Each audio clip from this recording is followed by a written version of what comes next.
imagine that we live in an age of reason, and the global warming alarm is dressed up as science, but it's not science, it's propaganda. There's no direct evidence which links 20th century global warming to anthropogenic greenhouse gases. We're just being told lies. That's what it comes down to. You can't say that CO2 will drive climate. It certainly never did in the past. If the CO2 increases in the atmosphere as a greenhouse gas, then the temperature will go up. But the ice core record shows exactly the opposite.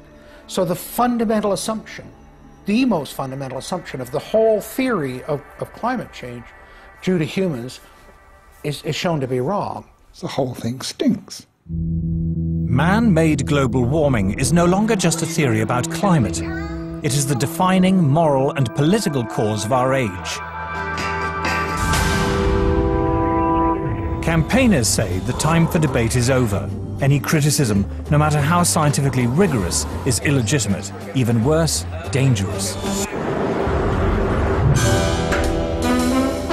But in this film, it will be shown that the Earth's climate is always changing, that there is nothing unusual about the current temperature, and that the scientific evidence does not support the notion that climate is driven by carbon dioxide, man-made or otherwise. Everywhere you are told that man-made climate change is proved beyond doubt, but you are being told lies.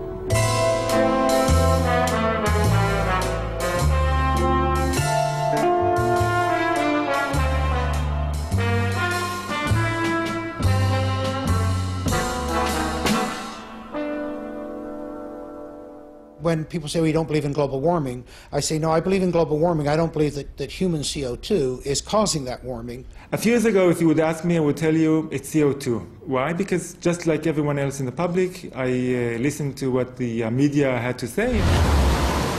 Each day, the news reports grow more fantastically apocalyptic. Politicians no longer dare to express any doubt about climate change. There is such intolerance of any dissenting voice. Are some of the worst climate criminals on the planet. This is the most politically incorrect thing possible, is to doubt this climate change orthodoxy. Global warming has gone beyond politics. It is a new kind of morality.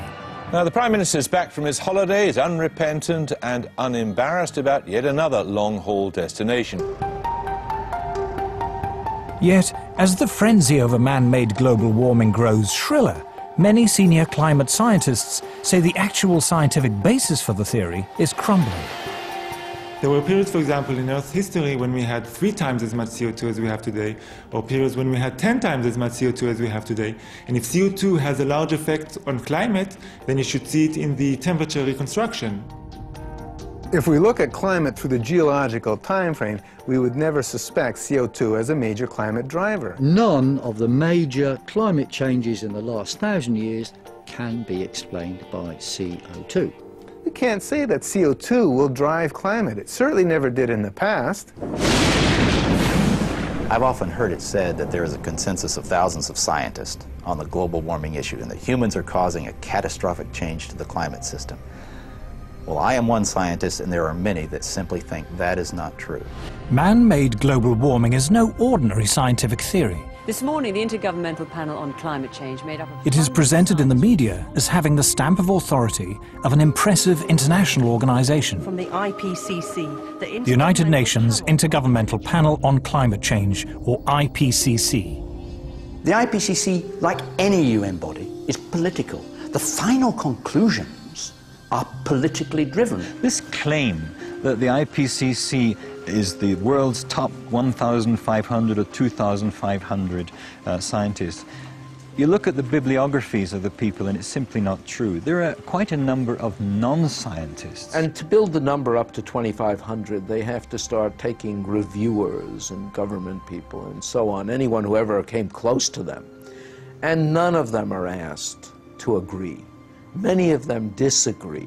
Those people who are specialists but don't agree with the polemic and resign, and there have been a number that I know of, they are simply put on the author list and become part of this 2,500 of the world's top scientists. People have decided you have to convince other people that since no scientist disagrees, you shouldn't disagree either. But that, whenever you hear that in science, that's pure propaganda. This is the story of how a theory about climate turned into a political ideology. See, I don't even like to call it the environmental movement anymore, because really it is a political activist movement, and they have become hugely influential at a global level. It is the story of the distortion of a whole area of science. Climate scientists need there to be a problem in order to get funding. We have a vested interest in creating panic, because then money will flow to climate science. There's one thing you shouldn't say, and that is, this might not be a problem. It is the story of how a political campaign turned into a bureaucratic bandwagon. Fact of the matter is that tens of thousands of jobs depend upon global warming right now. It's a big business.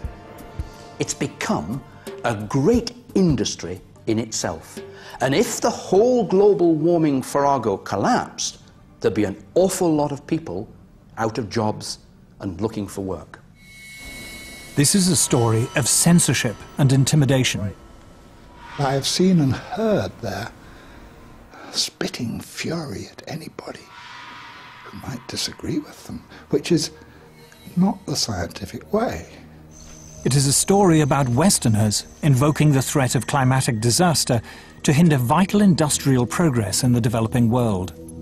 One clear thing that emerges from the whole environmental debate is the point that there's somebody keen to kill the African dream, and the African dream is to develop.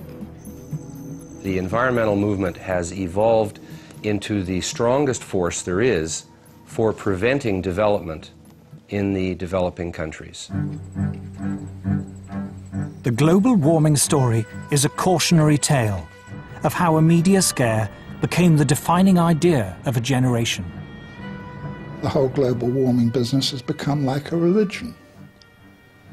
And people who disagree are called heretics. I'm a heretic. The makers of this program are all heretics.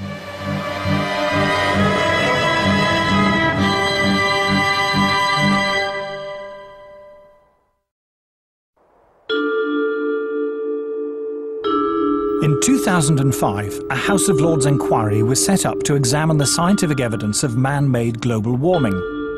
A leading figure in that inquiry was Lord Lawson of Blaby, who, as Chancellor of the Exchequer in the 1980s, was the first politician to commit government money to global warming research.